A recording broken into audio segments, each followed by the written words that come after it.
Hello everyone and welcome back to my channel. I hope you're all well. So in this video we are going to be reviewing the long-awaited third season of the Scream TV show. That's right, this is my first video that I'm going to be reviewing a TV series. So I'm branching out into the world of entertainment with one of my favourite movie iconic brands, which is Scream. And when they first announced that they were going to turn Scream into a TV series, I was so excited. And I absolutely loved what they did with the first and second season of the Scream TV series. It's really unfortunate that with the third season, they rebooted it with brand new characters, bringing back the original Ghostface, bringing back the original voice actor.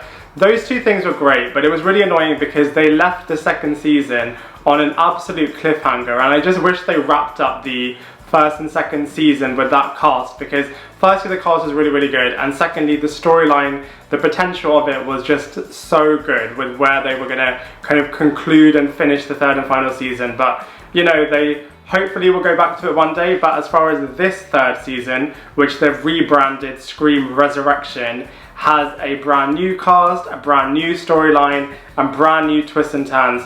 For the most part, you know, it's quite nice that they have a new storyline and all of that kind of stuff, because, you know, the Scream brand and Scream franchise kind of got reinvented with the TV series with a new cast. So, you know, it's nice that they kind of did that. Kind of similar to what they do with Black Mirror in terms of, you know, each episode is kind of a new set of characters, a brand new storyline, all of that kind of stuff. So, you know, that was cool. The fact that they brought Ghostface back was really good. The fact that they brought the original voice actor back was really great. But that's kind of where the great things kind of stop, because there were a lot of flaws with the third season, which I'm going to go into in this TV series review. So like I said, the storyline is completely rebooted, so we have a new cast, a new set of rules, and a new mystery centering around the show. So this year it's all about something that happened in the past involving two twins. I obviously won't go into depth about that because we'll enter spoiler territory, but needless to say, one of the twins is now haunted by the ghosts of his past, and there is a new serial killer on the loose. This season as well has taken a different turn by kind of being a lot more political and kind of race-centered. And whilst I really applaud the diversity, I'm really happy with, you know, the kind of more diverse cast that they've had this year, I just feel like the political and racism undertones of the season were just really forced, and, you know, just kind of took away from the enjoyment of Scream the franchise, because Scream the franchise has never really been about that. And because it was just kind of forcing that issue to the viewer, it just kind of took away from the enjoyment essentially. So that's one of the things that I would hope that they don't kind of focus the whole season around going forwards. But you know, that just was one of the elements that kind of took away from the storytelling of this season. As far as the actors and the characters go, there were a decent number of good actors in this season. However, the characters just weren't that well fleshed out at all. You had the standard formula of the characters from all the Scream iterations, in that you have, you know, the jock, the girl next door, the geek, the goth. Those standard formulas were absolutely fine. It's just the characters themselves you just could not get behind. The central lead this time was a male, which I feel like is really good because they tried something different. But Dion Elliott just couldn't hold the show and the characters and the cast as well as, you know, Sidney Prescott and Emma Duval did in their respective iterations from the movie and the previous seasons. Also, the relationships in this show were just really forced, and because of that you just again could not get behind these characters or the relationships, because, you know, there was no build up. There was just, you know, you couldn't really see why this person is dating this person, why they like this person. It was just very forced for the sake of the storyline, and it was just, yeah, it just wasn't very authentic or realistic. And yeah, I feel like because of that, the relationships and the characters, you just could not get behind them, despite the fact that they had a decent number of good actors in this season, and with, you know, great pedigree of work behind them. But as characters go, you just could not get behind these particular group of characters this season. As far as the visuals go, it's really nice that they're trying to take a different take on the TV series, as it's less, you know, running around mansions and open fields and stuff like that. It's a lot more grittier, a lot more edgier, and a lot more kind of down to earth. There is a lot more of the neighborhood a lot more of schools, and yeah, just kind of a different aesthetic, which is nice to see them try something different, so that's kind of cool. It's really nice as well to have the original Ghostface back, and yeah, it just kind of felt like an extended movie from the visuals point of view, so that was really nice. I think, you know, as much as I missed the Brendan James mask from the first 2 seasons, I think it's really nice to have kind of the original Ghostface back. So yeah, as far as the visuals go, this TV series is really good for its 3rd season. So as far as comparisons go, there's 3 main comparisons that I wanted to talk about in terms of the first 2 seasons and the movies compared to the 3rd season of the Scream TV show. So the first main difference is the mask.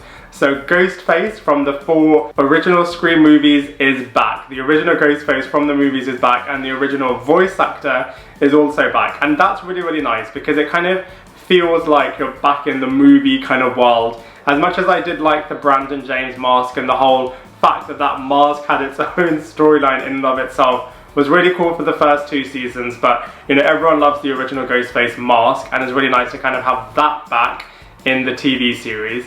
The second main difference is the length of episodes. So the first 2 seasons had a considerable amount of episodes in their first 2 seasons, whereas the 3rd season only has 6 episodes.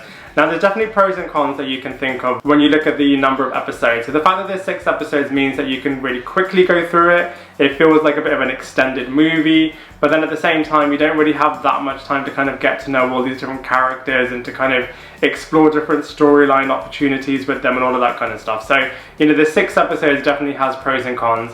And the third main difference is obviously the cast. So, like I said before, I am so pleased that they had more of a diverse kind of angle this season. That was really nice. But you know, as far as the overall actors and characters go, I just really got behind the first 2 seasons kind of group of characters. I felt like, you know, they built them up really well. The backstories were really interesting, and they just bounced off each other really well. Whereas in the 3rd season, they were just individuals that were just kind of forced together, and they just didn't really seem like they had that great chemistry, or, you know, they weren't built up that well. Appreciate there's only 6 episodes, but you know, when you compare it to the movies only had a couple of hours in them, and they kind of built up all these really iconic characters like Sidney Prescott, Gale Weathers, etc. But you know, I just feel like it's really disappointing that the 3rd season didn't do that as well. And like I said before as well, the main lead in the 3rd season just was not as good as the main lead in the first 2 seasons, and similarly with the movies as well. So, you know, overall, comparatively, I did really enjoy the 3rd season of Scream because I'm a massive Scream fan generally, but comparatively to the first 2 seasons, I just preferred the first 2 seasons over the 3rd season. Overall, if you're a fan of the Scream brand, you're a fan of horror, you're a fan of slasher movies and TV shows, then Scream Resurrection, the 3rd season of the Scream TV brand, is definitely one to watch. You know, this has taken years to come out. I believe they filmed it in 2016 with a release date in 2017, but because of, you know, loads of different rights issues and all of that stuff, it got released all the way in 2019. So hopefully this is not kind of what's going to happen with future TV seasons. Hopefully we'll kind of have a bit of momentum now, and Scream Resurrection will kind of breathe new life into the franchise, and hopefully they complete the cliffhanger that they left the first 2 seasons on, and then kind of go on to having, you know, new characters, new cast coming out each season. That would be great. But yeah, you know, it's really nice to have Ghostface back and kind of having gruesome moments, having loads of twists and turns, having, you know, just really interesting kind of murder mystery moments in there where you're kind of always guessing who's the killer from each episode to episode. The end reveal is really shocking and really rewarding for those that have kind of stuck through the 6 episodes of the season. So yeah, I would recommend watching it. I personally didn't like it as much as I did the first 2 seasons or the movie brand, but you know, that said, the 3rd season is really enjoyable. I would have made a couple of changes if I was the executive producer, but overall it is really enjoyable, and for those reasons I'm going to give it a 6 out of 10. I'd love to hear what you think, so please let me know in the comment section below. Otherwise I look forward to seeing you in my next video.